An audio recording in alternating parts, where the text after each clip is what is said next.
இன்று நாம் வாசிக்கப் போவது ஏசாயா 9ஆம் அதிகாரம்.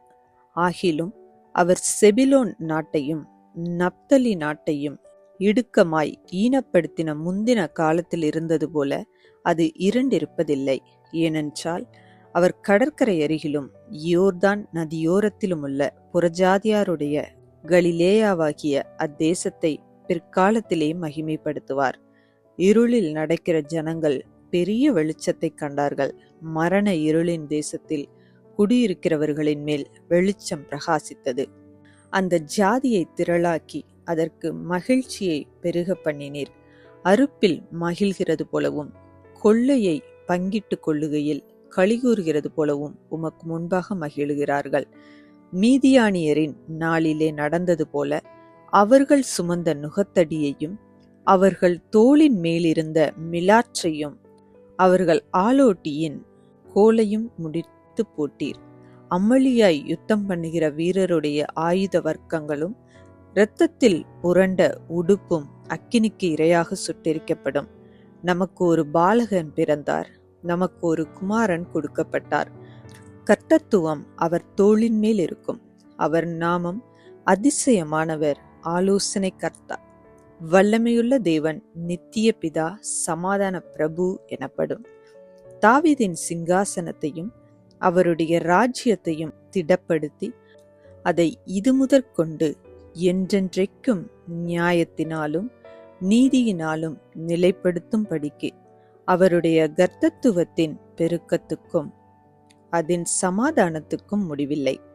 சேனைகளின் கர்த்தருடைய வைராக்கியம் இதை செய்யும். ஆண்டவர் யாக்கோபுக்கு ஒரு வார்த்தையை அனுப்பினார், அது இஸ்ரவேலின் மேல் இறங்கிற்று. செங்கல் கட்டு இடிந்து போயிற்று, பொழிந்த கல்லாலே திரும்ப கட்டுவோம்.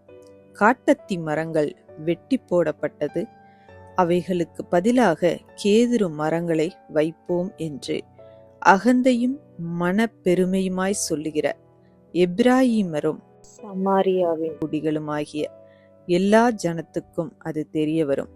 ஆதலால் கர்த்தர் ரேத்சீனுடைய சத்துருக்களை அவர்கள் மேல் உயர்த்தி அவர்களுடைய மற்ற சத்துருக்களை அவர்களோடே கூட்டி கலப்பார். முற்புறத்தில் சீரியரும் பிற்புறத்தில் பெலிஸ்தரும் வந்து இஸ்ரவேலை திறந்த வாயால் பட்சிப்பார்கள். இவைகளெல்லாவற்றிலும் அவருடைய கோபம் ஆறாமல் இன்னும் அவருடைய கை நீட்டினபடியே இருக்கிறது. ஜனங்கள் தங்களை அடிக்கிறவர்களிடத்தில் திரும்பாமலும் சேனைகளின் கர்த்தரை தேடாமலும் இருக்கிறார்கள். ஆகையால் கர்த்தர் இஸ்ரவேலிலே தலையையும் வாலையும் கிளையையும் நாணலையும் ஒரே நாளிலே வெட்டி போடுவார். மூப்பரும் கனம் பொருந்தினவனுமே தலை. பொய்ப்போதகம் பண்ணுகிற தீர்க்கதரிசியே வாள். இந்த ஜனத்தை நடத்துகிறவர்கள் எத்தருமாய் அவர்களால் நடத்தப்படுகிறவர்கள் நாசமடைகிறவர்களுமாய் இருக்கிறார்கள். ஆதலால் ஆண்டவர் அவர்கள் வாலிபர் மேல் பிரியமாயிருப்பதில்லை. அவர்களிடத்தில் இருக்கிற திக்கற்ற பிள்ளைகள் மேலும் விதவைகள் மேலும் இறங்குவதும் இல்லை. அவர்கள் அனைவரும் மாயக்காரரும் பொல்லாதவர்களுமாயிருக்கிறார்கள். எல்லா வாயும் அகாமியம் பேசும். இவை எல்லாவற்றிலும் அவருடைய கோபம் ஆறாமல் இன்னும் அவருடைய கை நீட்டினபடியே இருக்கிறது. அகாமியமானது அக்கினியைப் போல எரிகிறது. அது முட்செடியையும் நெருஞ்சிலையும் பட்சிக்கும். அது நெருங்கிய காட்டை கொளுத்தும், புகை திரண்டு எழும்பும். சேனைகளின் கர்த்தருடைய சினத்தால் தேசம் அந்தகாரப்பட்டு ஜனங்கள் அக்கினிக்கு இரையாவார்கள். ஒருவனும் தன் சகோதரனை தப்பவிடான். வலதுபுறத்தில் பட்சித்தாலும் பசித்திருப்பார்கள், இடதுபுறத்தில் தின்றாலும் திருப்தியடையார்கள். அவனவன் தன் தன் புயத்தின் மாம்சத்தை தின்பான். மனாசே எப்ராயிமையும் எப்ராயிம் மனாசேயையும் பட்சிப்பார்கள்.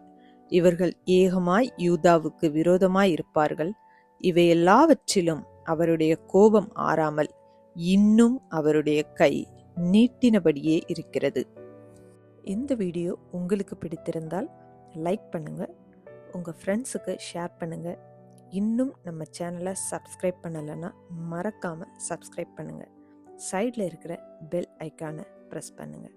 மீண்டும் சந்திப்போம். நன்றி.